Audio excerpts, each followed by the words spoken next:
Welcome to the party. I'm not here right now, but I want you to listen very carefully. These guys are very funny, so pay attention. Enough talk. It's showtime.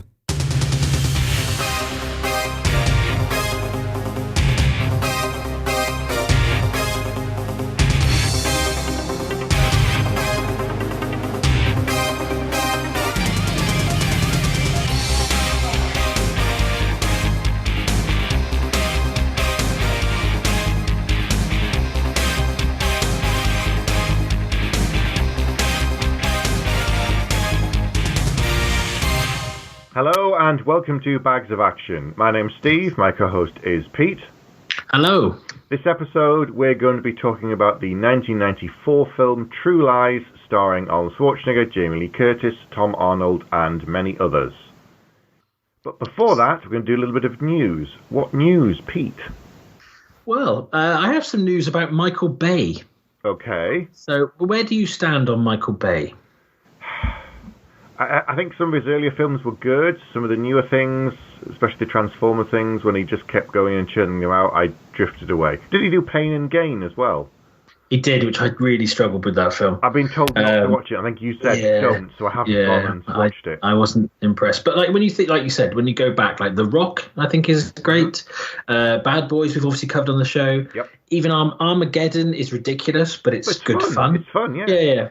So he's no longer attached to the Transformers franchise. So that's good news, I think, for him to go back to kind of original films. So I saw an article a couple of days ago about a new film he's directing, which is very, very little information. But then in the same article, it talked about a film he's currently working on. So I just thought I'd let you know about the two, really. So, yeah, he's directing an original action movie titled Black 5 for Sony. And that's pretty much all we know. We know the name of it, and it's for Sony. So I think he did Bad Boys at Sony. So I thought, great, he's going back to do an original action movie. Looking forward to that. And then I read the next line. Okay. It was written by 3 of the Transformers writers. Oh dear. And then you think maybe, who knows? Maybe they've been, hampered by having to work on a franchise, and this is kind of, getting them 3. But actually, further on the article, it talked about what he's been doing since the Transformers and before starting Black 5, and this actually sounds more interesting to me. So this is a Netflix film, going to be coming out next year, starring Ryan Reynolds. It is called Six Underground, Netflix original movie, and the premise is Ryan Reynolds is one of a half-dozen billionaires who fake their deaths in order to become vigilantes. Wow, okay. Okay, so it's almost like, I guess, Batman. Yeah. Times 6, but not because of his parents, because it's just something he'd like to do. As you do when you're born. Yeah. And it was written by the guys who did both Deadpool movies, so obviously reuniting with Ryan Reynolds. So I don't know. That may not mean the tone is kind of irreverent, but it might. But it's. That's all we know at the moment, but it sounds quite interesting. Yeah, Six Underground, so look out for that on Netflix next year. Okay, that sounds good. A lot more interesting than the other one, that's for sure. Yeah. Okay, so a bit of Rambo news from me. As we know, in the past, Stallone has changed the ratings of some of his films, in particular the third Expendables. They made it a lower rating in the US and the UK because of Chuck Norris, but also because they wanted to get more people. And of course the opposite happened because they took a lot of the rough edges off and tamed down the violence. I'm glad to say that the new and final Rambo film, Rambo Last Blood, has been given a R rating, so it's been 18 in the UK, so it promises maximum bloodshed and absolute carnage. And it needs to be, I think, in that franchise. It started very, very... I don't think I was very old when I saw First Blood, and I remember being quite shocked by some of the violence in it. So I think it makes sense for it to end the same way. The last trailer looks really good. There's kind of an air of Taken about it. But they've started badging it Rambo 5 Last Blood a couple of times. I'm not sure why, maybe, but yeah. Because it's confusing anyway, because it's First Blood, Rambo, Rambo 3, Yep. and then just Rambo 2008. Just Rambo again. Yeah. Yeah. Well, First Blood Part 2 Rambo. Yeah, and they probably could do with making the name simpler. Yeah, they could. But they're saying that at the moment the film is tracking to have the largest opening of the whole Rambo franchise. So, I mean, he said he was hanging up the Rocky role, and then he said this was the last time he's hanging up the Rambo role. So now thinking, if it does well, does that mean he'll come back to it again? I don't know. I think it seems if his final kind of years of his career are going to be doing kind of Escape Plan 3 has come out now, I think, or was about to come out, and then there's a fourth one coming of that. It's like, yeah, I'd rather, even though I don't really need to see him again as Rocky or Rambo, I don't think after this, if that's the alternative, then maybe just make a couple more Rambo movies. I'd like him to go and do something like Starlight. Apparently, he was attached to do at one point. Oh no, he'd be amazing in that. You know, there's roles more suitable for a person of his age that aren't already existing and connected to another franchise that he's done in the past. Sure. I think he'd be perfect for. But it's, I guess, I don't know. He's going back to the same well. So I'm hoping it doesn't just keep going and going and going. I guess in a way, though, he's reinvented himself in a time where franchise movies seem to be the only thing that's guaranteed to do well. Sadly, and maybe he's just kind of going, well, if I'm not going to get new roles, if I can't get, you never know. Behind the scenes, he might have lots of new projects he wants to do, and he just can't get them made. And he maybe thinks, right, okay, the easiest thing for me to do is to make another Rocky type, Creed spin-off, another Rambo, but I'll just make sure they're really good. So that's been the one thing. At least it hasn't been just trotting out stuff. I mean, both the Creed movies were great, and if this trailer is to be believed, I think the Rambo movie is going to be something special too. I kind of hope it's got the Logan vibe where it is the last one, absolutely, and then that's it. Yeah. But we'll see, because we didn't get that. I'm kind of trying to dodge spoilers. We didn't get that in Creed 2, so I'm hoping that if this is the final one, they do the proper kind of Logan thing. Yeah. And I think that would work, but we'll see. We'll see how it goes. Do you have any more news? I've only got one other bit. I don't actually, because I was going to talk about the Rambo trailer, but we've covered that now. Okay, so it's only something I picked up today. Actually, it's really short, but it's one of these things where you hear the pitch and you think, oh, okay, and then sometimes you hear a pitch and you go, yep, I'm in. Based on that, it's like, yep, I'm sold. I don't care. Sign me up. So this is one of those last ones. So, rising young filmmaker Issa Lopez is teaming with the legendary director Guillermo del Toro on a werewolf western drama. Nice. Yeah. A werewolf movie, and it's a supernatural western. Boom. That's it. Okay. Dog soldiers meets Unforgiven. I'm a happy man. It's like, it's Guillermo's so good at doing horror but making them not just splatterpunk. He actually puts a lot of heart and a lot of kind of pathos into his films, whether it's Pan's Labyrinth or anything else he's done. There's always there's always so much heart in his films, but he does love the kind of the weird. So having a mix of that with a western, yeah, that's it. Sold. Yeah, I'm all over that. Yeah, totally. Whenever it turns up, whenever it happens, that's it. I'm in. I'll see you there. Right, let's crack on to the main. Okay. So, we're going to be talking about True Lies. Do we want to do a little bit of a recap on the film as a whole first before we get into it? Yeah, we may as well. So it's a remake of a French film called La Totale. Really? Yeah. I didn't know that. Okay, that's a start. Yeah, wait, what? Yeah, it's a remake of a French film. That's why it's kind of, I think, so quirky and long. I thought it was the original, Cameron...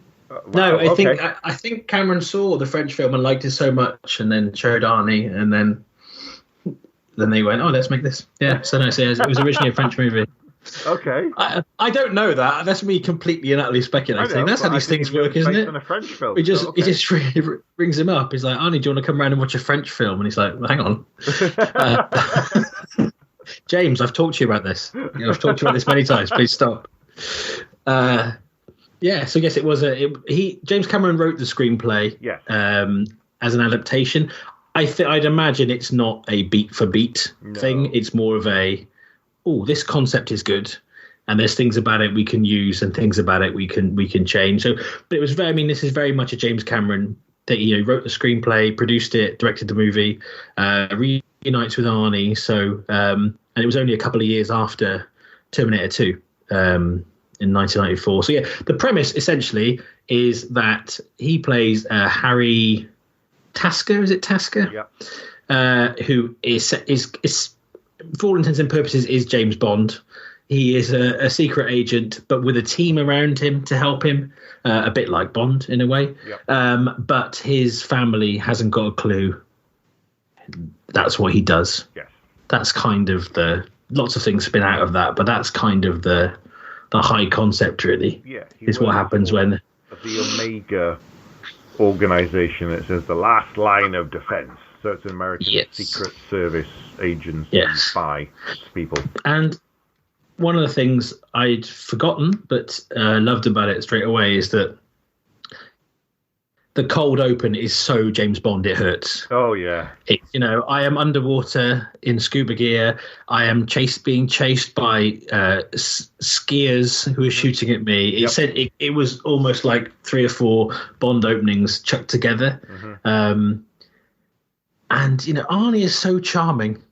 It just that's the thing for this entire film. His charisma is kind of off the scale, I think. And I still think it's mad to think, from somebody who didn't have an acting background and has had to kind of learn to act, having originally got parts for his physicality. Yeah. And in a way, you've got something like Twins, which is an out-and-out comedy. You've got Kindergarten Cop, which is a comedy with some bits of drama. Yeah. But this is kind of very much both sides of Arnie in one movie. It's the guy from Running Man, the guy from Predator, and the guy from those more humorous films in this. And it helps putting good people around him. You mentioned like Jamie Lee Curtis and Tom Arnold, but it's I think it's one of his better acting roles overall. Really, he's got an ensemble around him, but he's got more to do. But anyway, so so that's essentially what it's about. His wife and his daughter don't have a clue what he does for a living. That is the true lie of the title, I suppose. Mm-hmm. And hilarity ensues. But it's a bit of an interesting twist on the standard Bond or spy thing, in that he is a family man, and even though they don't know, it's not a case of they're a fake family. They are his family, absolutely, his wife and daughter, and everybody else in the company is kind of in on keeping the secret. So there's one, it's not, we're going to spoil the film as we always do. There's one point in the film where she rings him at the office to discuss something and remind him, and the woman at reception is like, oh yes, hang on, I'll just put him through, he's in a sales meeting, and he's actually in another part of the country or something, and she has to kind of task through the phone on a satellite thing to get to him, to get the message. He's like, it's your wife. He's like, oh, yes dear, yes, I'm in a sales meeting, and he's spying on someone at the time or something. So it's that was a bit of a deviation compared to any of the other kind of spy films. Yeah, I agree. And I think in a way it lampoons Bond, because at the start he's kind of there in like out of your scuba gear into your tuxedo. It's very kind of Roger Moore. And then he's there and he's got a tango with Tia Carrere's character. Mm-hmm. And I think there's an element of like in a Bond film, sexual tension, flirting, something's going to happen between them, because she's, again, it's hitting the tropes really that she's not all she seems to be. But what I like here is he still does the flirting to get the information, but actually that's it. He's not like they could have easily made him a guy who is like a playboy within his spy persona, but he's actually, he is a very devout family guy who in a way he puts on this persona really. Mm-hmm. It's almost like if somebody had Bruce Wayne as their secret identity rather than the other way around. Yeah, it's true. And I'd forgotten that Charlton Heston was in it, playing Nick Fury. Well, playing number 2 from from Austin Powers, essentially. Yeah, and he's not. But I think I saw his name come. I said, "Oh yeah, of course he's in this." And I say, then he looks like the original Nick Fury, pre Sam Jackson kind of things. And he does what you'd expect, like choose the scenery. But I think he's in literally 2 scenes. It's true. Yeah, with a great name. His name's Trilby.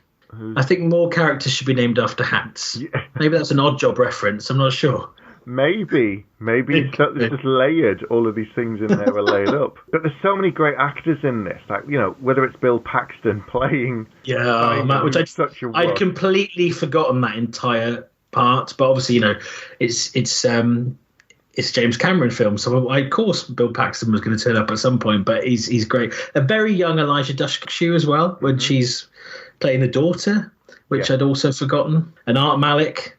I've got a story about him later on that he's from an interview, but I'll come back to that.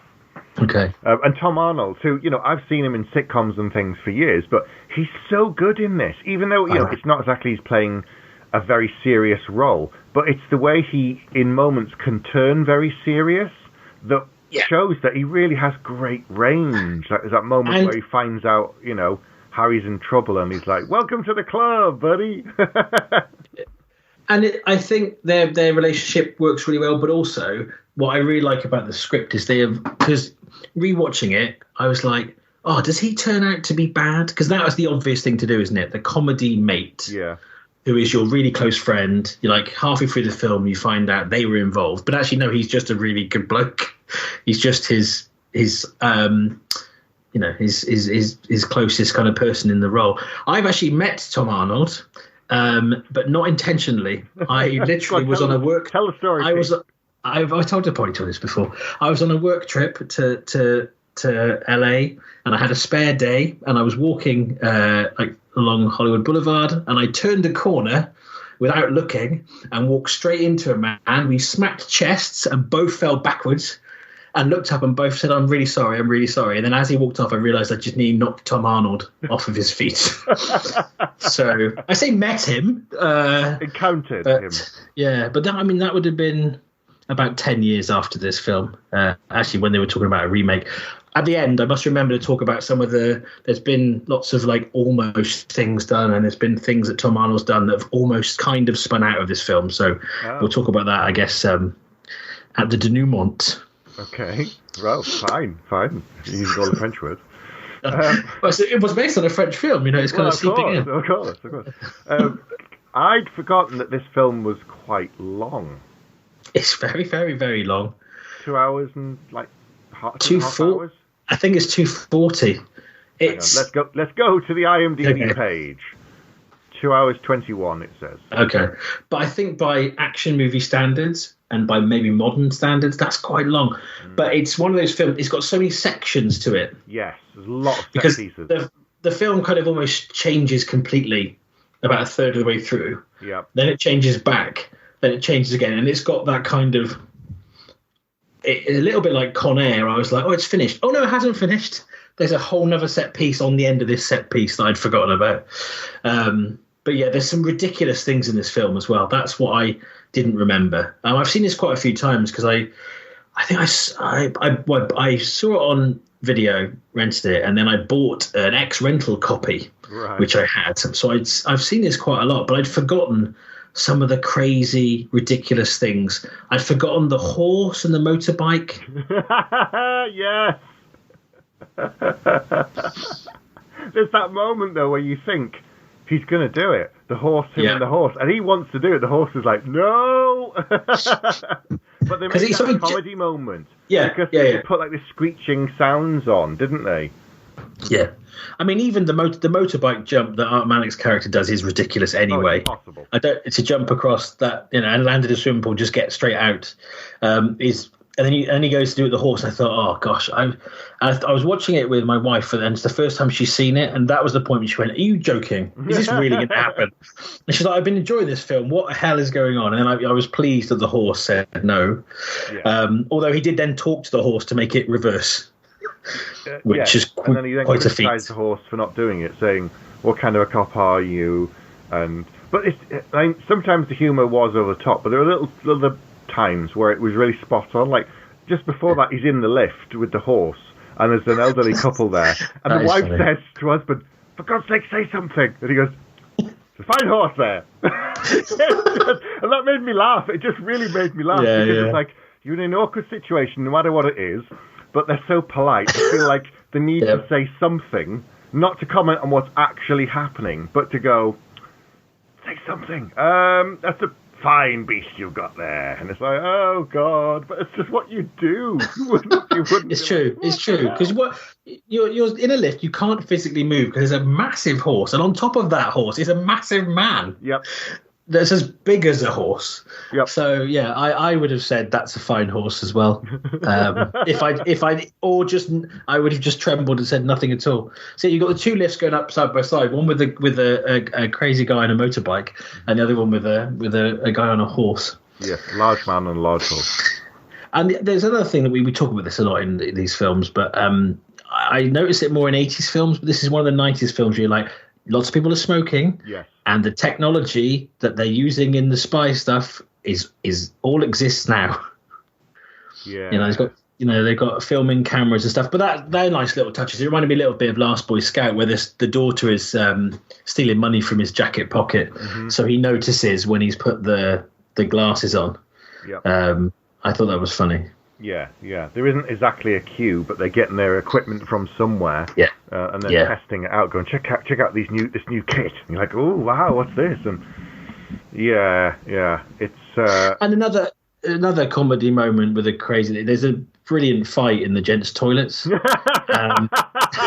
Guy who sat on the toilet through the entire fight. Yep. He just apologizes to him at the end. Yeah. And he just kind of shuffles out with his trousers around his ankles. Yeah. I mean, as he's riding the horse through the hotel, he says sorry about a dozen times. Excuse me, sorry, all the time. It's like he's so polite. What did the man look like? I don't know. He was a large man on a horse, but he's very polite. Yeah, he apologised for barging out the way, and yeah, God, that is a big set piece as well. But yeah, it was very funny, very very funny.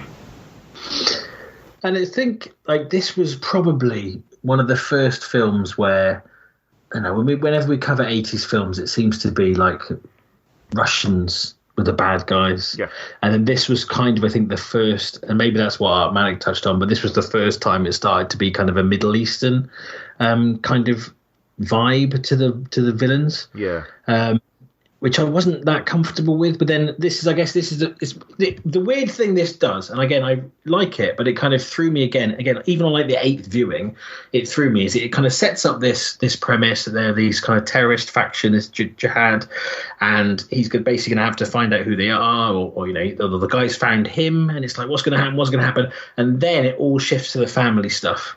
Yeah, and you get pulled out of that story for about an hour, I think.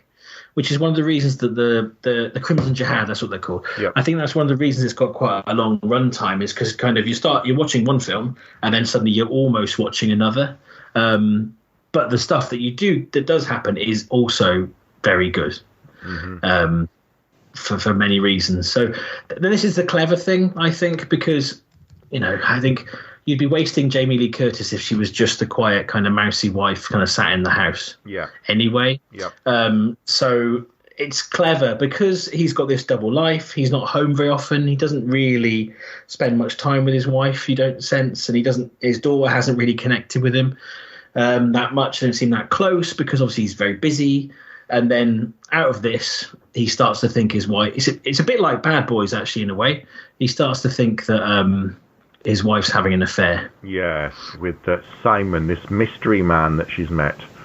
Because he messes up, he's supposed to come home for his birthday, and he's too late because of work, and then he goes to apologise at her work at lunchtime to take her out to lunch, but she sneaks off to have a secret lunch with this Simon, and this is where the film completely shifts gear. I remember the first time I watched it, I was expecting a kind of Bond pastiche, and then the stuff started to unfold, and I just thought, what is this? And the film's just so different, and then it's almost like you kind of forget about the other stuff, and then suddenly when it comes back in, you're like, oh yeah, wait, there was that other stuff going on. That's right, terrorists. Yes. Yeah, and the funny thing, looking at it again now, you go, actually, it's like this whole is the main the story with Malik's character. He's like this ticking time bomb of it's like a race against time, as you'd expect in these kind of films. But they also manage to put it to one side, get on with those other stuff, then go back to it and still pick it back up.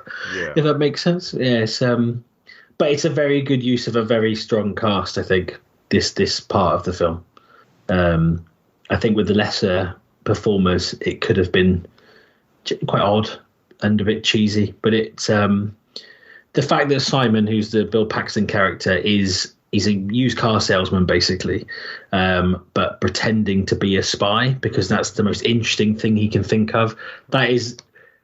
It's so ludicrous and on the nose that it's actually genius, I think, because it just puts those two worlds and it changes his relationship with his wife because he sees that she's, what she's missing out on with him being not around so much. And actually the real thing that he's doing would be exciting. It is clever. It is clever. Yeah. And then of course he pulls her into his world inadvertently, not on purpose to begin with. And then we got to a scene that I found very uncomfortable this time around. When she's being a prostitute. Yeah. I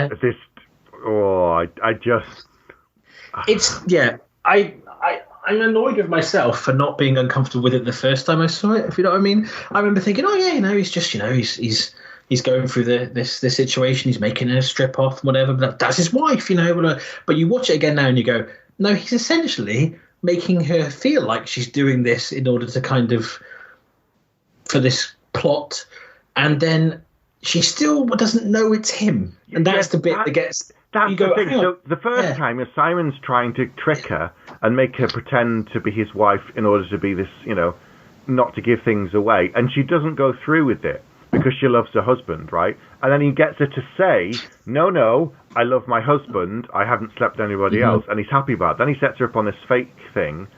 But then, then he tries to kiss her. And as far as she knows, it's still something. I know. So he's doing the same thing to her again. And I know. Shouldn't he change her mind? And I was like, now I can see the big plot hole. But at the time, it's just, you don't notice it. But now I'm going, hang on, you've just proven that she wouldn't do it. So of course she was going to punch you in the face.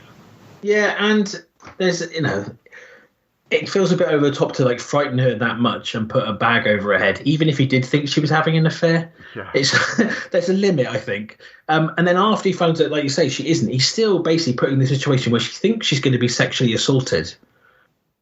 Really? Yeah. Which is why she hits him over the head with a telephone. And it's... again, when I watched that the first time, I thought it was funny. Oh, isn't it funny that this has happened and she's hit him over the head? She doesn't realise it's him. But then you watch it when you're older and you just go... Oh, it's pretty creepy, actually. But the actual scene itself is very funny. It's a bit. Have you seen the new Jumanji film? The first Jumanji with The Rock. I have, yes. Yeah. So it's a bit like when Karen Gillan is playing a character who doesn't know how to kind of carry herself to be sexy. And Jamie Lee Curtis does the same, and it's a great performance. And actually, that scene would just need a couple of slight tweaks, to maybe just at that point tell her it's him. And he's got a rose. It's almost like, yes, this is all very romantic, but it could be a romantic fantasy if she actually knew what the hell he were doing. Yeah. It does. It is quite uncomfortable. But then suddenly the other part of the film crashes in because suddenly the terrorists have found him. He was searching for Malik's character, and suddenly he's found him instead, and he kidnaps them both and takes them away, and that's it. And then you realise, oh yeah, wait, that other stuff's going on again. It's still happening.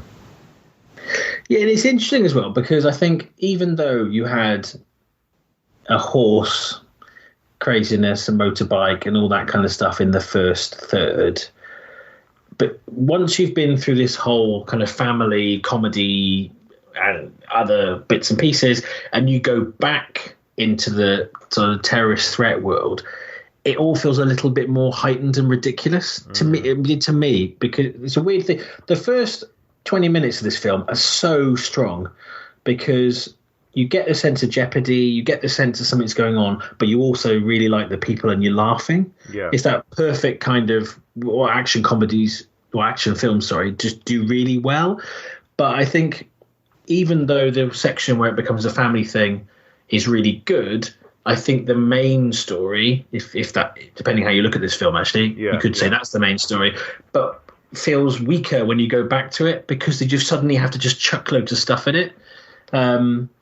I mean, there's a couple of things at this stage in the film. You get the kind of the flip of Tango and Cash. If you remember in Tango and Cash, do they talk about Arnie or talk about being president, or so. Arnold Schwarzenegger's going to be president. Yeah. So here she says, "I've married Rambo." Yes.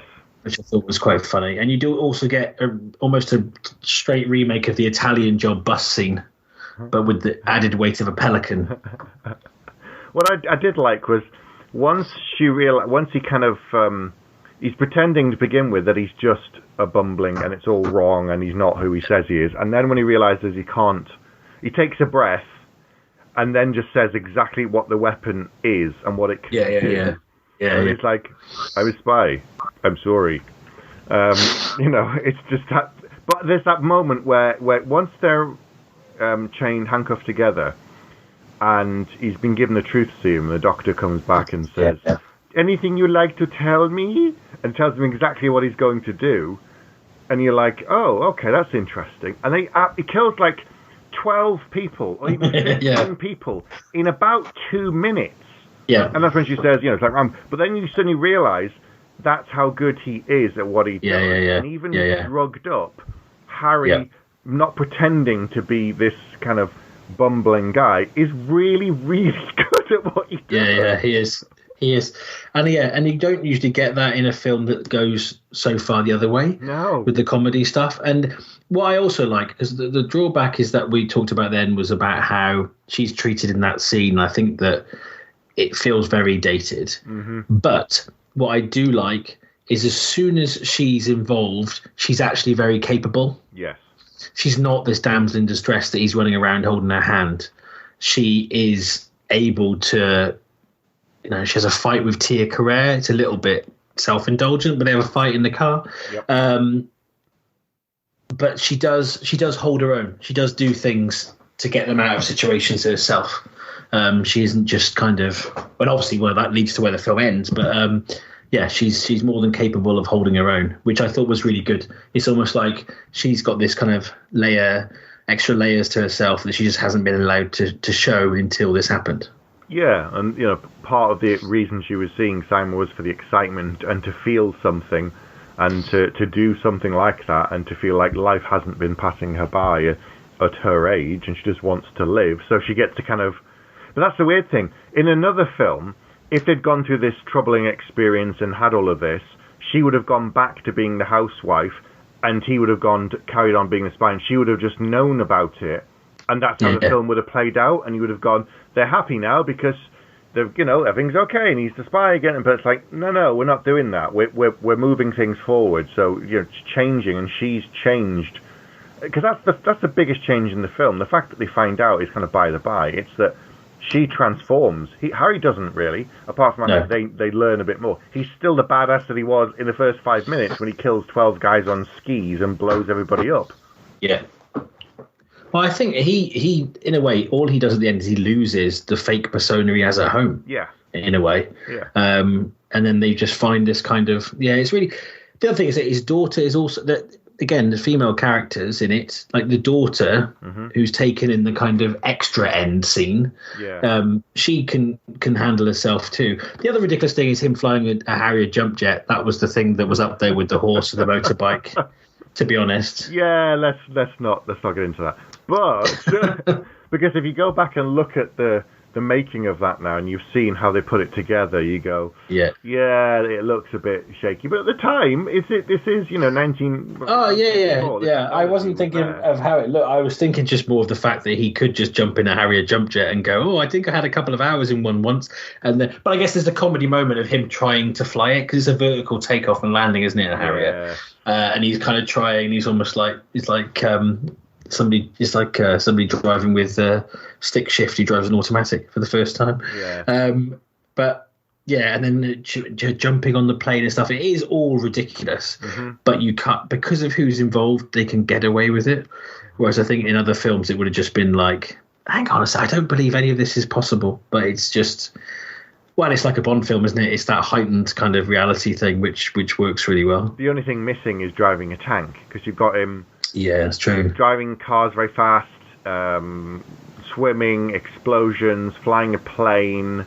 The only thing missing is a tank, I think, from a normal kind of Bond-ish type film. I mean, the weird thing is the equivalent that's coming out in the last few years that's a mix of this comedy and super heightened action and drama, of course, is the Kingsman film.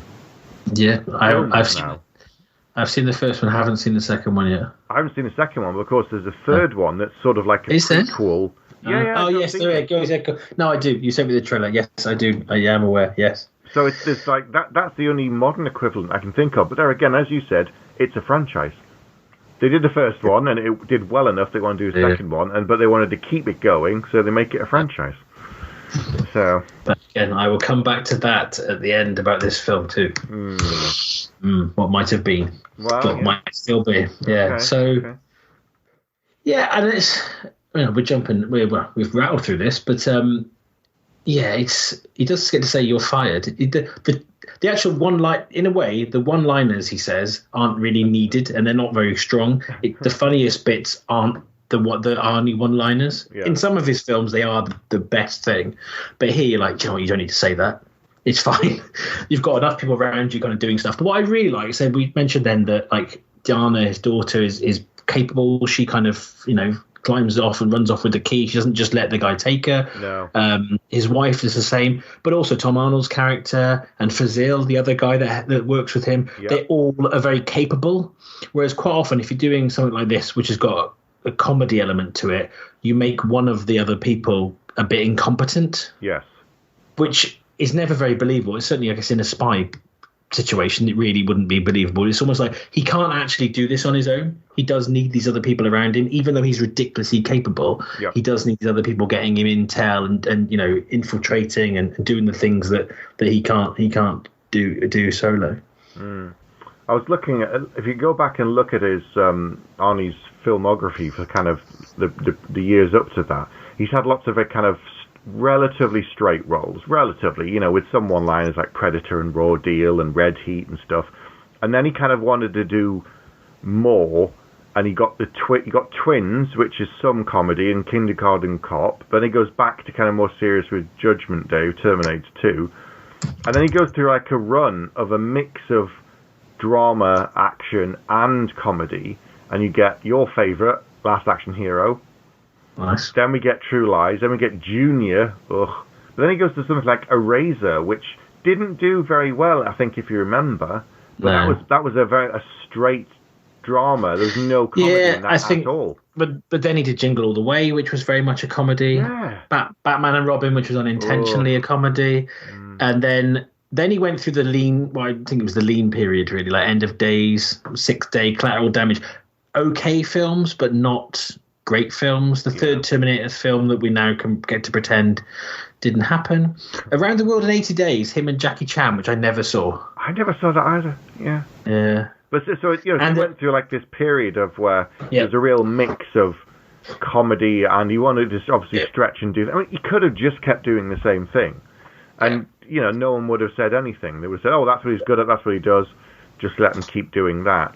And then he had the 5-year gap, I suppose, of being in politics when he wasn't doing anything. I thought it was longer than that. It's actually only 5 years that he was away from the screen.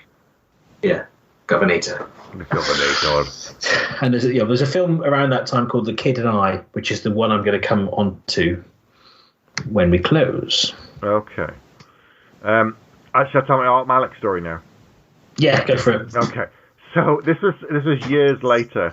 Art Malik was doing an interview, and someone said, "Oh, so tell me what was your experience like working on True Lies?" And he said, "Well, it was fun. I enjoyed it." He said, "But things were a bit different. The scale of things." And I said, "What did you mean?" He said, I'm not saying I'm a poor man starving for food, but obviously I'm in a big budget film and I've got a good role. I'm very excited." He said, "I was paid a fair amount." But then he said, like at lunchtime, or on break or something, he comes out and goes to get something to eat, and Arnie's there and Tom Arnold there, and they're chatting, and Arnie's smoking his big cigar, and they're chatting away, and Art just kind of listens in on the conversation, and Arnie's like saying to Tom, "You think I should get it? You think?" And then Tom's like, "Yeah, why not? Why not?" I was like, "Yeah, I think I will." And they say, "Oh, what?" Art's like, "What are you guys talking about?" He goes, "Oh yeah, I'm thinking of buying this new jet for myself so I can get around faster." And it's like, yeah. Okay, I was thinking of getting a slightly newer car, but it's just like Yeah, you know. he's Arnie. Yeah. He gets paid the big bucks. Yeah. Arnie wasn't anticipating that a few years later he'd be in Holby City, though, by contrast. Yeah, but things can change. Things can change. They can change, yeah. But it just shows you the scale and the differences between the very top lead and then the top villain. Yeah. It's like, yeah, but you're still not Arnie. You're still not getting the jet money. You're you're just getting different kind of money. Yeah. So, what was your story? Go on. So no, I just from looking into this film and finding out some things that did or didn't happen. Mm-hmm. So they were planning to do a sequel. They were all up for it. The main cast were going to return. It was going to be, again, we're spoiling the two of them, I guess, together as a married couple, pair of spies. Mr. and Mrs. Yeah, Mr. and Mrs. Smith. Yep. But 9/11 happened. Which made James Cameron nervous about, I think, the story, which I'm assuming meant it was going to be a similar kind of threat. And then when they talked about it again, Arnie was like, well, I'm going to go off and be a politician now, so I'm not really planning to do any films for a while. Right. So it didn't happen. But there is a film called Kid and I. Let me find it. From 2005. You found it before me, which is like a family comedy, a PG film, directed by Penelope Spheris, who's done lots of did Wayne's World and Beverly Hillbillies, and it's Tom Arnold playing. I think he's playing a character who isn't himself, but in the story he was in True Lies. Wait, he's playing what? Tom Arnold is playing a character called Bill Williams, but in the story, this kid idolizes him because his favorite film is True Lies, which Bill Williams was in as an actor. And as an actor, even though it's Tom, and Linda Hamilton is in it. Right. Henry Winkler is in it, and Arnold Schwarzenegger makes a cameo as himself, as does Shaquille O'Neal. Oh God! Right. Okay. Wow. But I've never, ever, ever, ever heard of this film in my life. I don't understand why it exists, because, like, if it's a PG-13 film made 11 years after this film, it heavily references this film to an audience who've never seen it, and people like me who have seen it, quite potentially don't have it. I'd never heard of this before. And it was, so maybe it's the 2000s. In the 90s, I watched pretty much everything that came out. I guess maybe this is because it was so much later. But it's a strange thing. Let's make a film 11 years later. Okay. Oh, no. He's hired to write the sequel to True Lies. The film that made... Okay. Bill Williams is a down-and-out actor who is unexpectedly hired to write a sequel a la True Lies, the action film that made him famous more than a decade ago. Okay. Very strange. I may have to watch this out of morbid curiosity if I Goldberg was in it. As well. Oh, very strange. Well, if they were trying to do a sequel without calling it and finding a way around it, and dodging various things, that would make sense. But the fact that it doesn't even look like that it was something tangentially connected to it, just sounds really weird. Yeah, I wonder if it was more because I think Tom Arnold wrote it, so maybe he's like, because I think there was this whole thing of like, well, that film's going to make him a bigger star, and it didn't. Nothing else really happened. Oh. He bumped into me. He married Roseanne. That's pretty much it. So I think it was like him, like being self-referential. If you knew that's what it was, you did know, but if you didn't, you didn't. But then having Arnold in it as himself, I suppose, helps. But the other news I've seen, which I missed when it happened. So this was a Fox film. Fox, of course, are now owned by Disney. Yeah. And they are rebooting this as a TV series for Disney Plus. Oh. Directed by McG. Oh, okay. That might work. But who are they going to have in the role, I wonder? It can't be. No. Arnie. And then you're like, well, he's the exec producer on the series. But then do you go... The only person that I think could carry off the same vibe would be The Rock. But I can't see The Rock doing it either. No, I can't he's got a see him lot taking of projects going as it is. and they all tend to be through his own production company. So why would he want to make something for somebody else? If he doesn't have to. Television series based off of the 1994 film of the same name. So a French film becomes an American film, becomes an American TV series. Well, there's a lot of that at the moment. They kind of try it out as a film, and sometimes it works and sometimes it doesn't. Sometimes it can work out better as a TV series. I would point you at the film Hannah and then the TV series on Amazon. I haven't seen the TV series, but I would also point to Buffy. True. Have you seen the film of Hannah? I have seen the film of Hannah, but I haven't seen the TV okay. show. It's not great. It starts really well. It does, and then you finish it and you go, it's all right. It wasn't brilliant. Needed more space to explore. Yep, a TV series. Boom, and off it goes. Okay, so I don't know if this needs the space to explore it in a TV series. That would be my. I think. I don't even need it. Maybe it's just easy to sell to people because this to me works so well because of the cast. Yeah. So why you could easily make a show with the same kind of top line premise. Yes. And make it a TV series, and actually I could see that working. But it's that weird thing where they do. It's like it's going to be like it, but not like it. Well, then why? Just make some new stuff, please, everyone. We say it every time. Every month we get together and say, please make some new stuff, please, people. Please, thank you. You don't need a fourth Matrix film. We don't need this. Just make something new, please. Okay, come on. Let's get on and do some scores. Yes, best had. Right. Enough with the yak. What is your score? I'm going to go first. I think you should. Lead the charge downhill. Yeah. So, it's been a while since I've seen it. There were moments that I'd forgotten. There was some good bits that I'd forgotten, the touches of humour, little one-liners here and there that really made me smile that weren't directly connected to the main plot.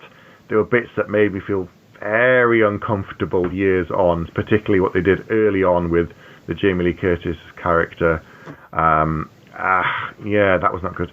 As a funny pastiche pseudo family comedy version of Bond, it works quite well. The premise was good. It was interesting. Given that we had 2.5 hours, there's been plenty of space to explore it, so I don't know what you need to do more with it more. So I didn't like it as much as when I saw it the first time around. I will say that. Back then, I probably would have given this a full 5 bags. But I don't know. I've been going back and forth. I can't say. I'm going to give it. It's brilliant. We've had exactly the same experience with this film by the sound of it. Yeah. That's why I let you go first. Okay, I'm going to give it 3 bags because there's a lot of things that I like, but watching it as an older man, there's things I would definitely change. There's things that I would be like, you can't do that now, and there's things that need updating. And even with it still being a comedy fun film, without it being a family friendly one, because remember, he does kill like 70 people just by himself. Never mind anything else that he does. I think if you tone it down, it's like the Expendables thing. If you tone it down and make it a PG-13 or a PG, it'll lose a little bit of its edge, because you can't then tackle some of the more serious things like, terrorism or drugs or prostitution or gambling or whatever it might be. It has to be a bit more fluffy. So I like that they did that in this and kept it a bit tougher. But yeah, there's definitely room for improvement. So I think 3 out of 5 is a fair score. Okay. So this has got proper action in it. It's got real tension alongside humour, which I think is very hard to balance, and it does it very well. As we said, it's got a very strong cast and director. Arnie's charisma and presence going to lift this film a great deal. I say, back in the day, I agree, it would have been a 5 easily. It was one of my favourite films of its type. I used to recommend it to other people to watch. As I say, I bought a copy of it. Now, the way the character Helen is treated is a much tougher watch, with more grown-up eyes. And the shift in pace and the moving of the story actually jars more now, that it did when I was younger, I think. Things like the horse, things like the usually falling down the stairs and taking everybody out, which we didn't even talk about, are both kind of ridiculous, which kind of... That's the bit where I think the balance is slightly off. is crazily far-fetched, but that I don't have that much of a problem with that. But I've wrestled with this because it's not a 5 film anymore. No. So I thought, okay, it's a 4. Well, I don't think it's quite a 4 anymore, but I don't also think I'm like, we're not allowed half bags, so I have to decide basically right now: do I go down and stick with you as a 3, which feels like a disservice to James Cameron, or do I go 4, which feels like a disservice to other films? But I think, in the balance of fairness, as you've gone for a 3, I'm going to give it 4 bags, which I think is a respectable total, because then its average is 3.5. No, it is not. The average is not. It is. I'm sorry, Matt, you can't argue it. We haven't. Neither of us has given a half bag, but maths doesn't lie. Maths doesn't lie. Mathematics, Pete, isn't it? Maths. Okay, so right, have you seen True Lies recently, and what do you think of it now compared to if you saw it back in the day? Let us know. Is it still up there for you as one of the better Arnie films and a better kind of comedy pseudo Bond films? You know, what do you make of it today? So get in touch with us. You can email us, bagsofaction@gmail.com. You can come onto the Facebook group and talk to us about it there. Don't forget to support this podcast and all of the others on the Geek Syndicate feed. Go onto iTunes, leave us a music review there. And, of course, don't forget to check out all of the reviews that we have on our YouTube channel. And we post weekly podcasts up there with extra 5-minute movie reviews of things that we don't do a full episode for.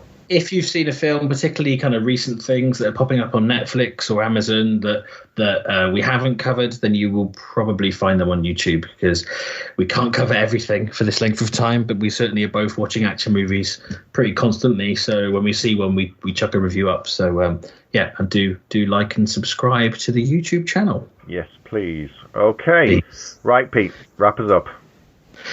Thank you for listening, if indeed you still are. Good night. Good night. You have been listening to Bags of Action. No bullshit. You'd better stick around for the next episode, because if you're lying, I'll be back.